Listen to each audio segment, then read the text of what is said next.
Hello, and welcome back to the Quick Learn series on building your website with Portfoliobox.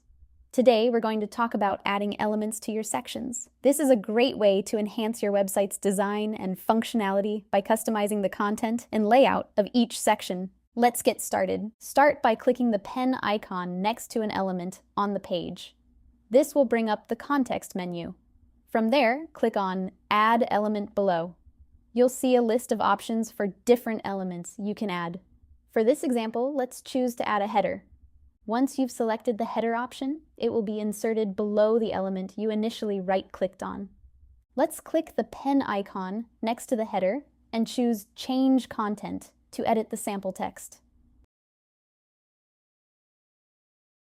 Now, we want this header to be above the text blocks. To reorder the elements, right-click on any element you want to move. In the context menu, select Reorder Elements. You'll notice that a blue zone appears around the elements in your section. Simply drag and drop the elements within this blue frame to rearrange them. Once you've organized the elements as you like, press the Escape key on your keyboard to exit the reorder mode. It's as easy as that. With just a few clicks, you can enhance your website's design and improve its usability. Experiment with different elements and their order to see what works best for your content and overall site design. Thanks for tuning in, and happy site building!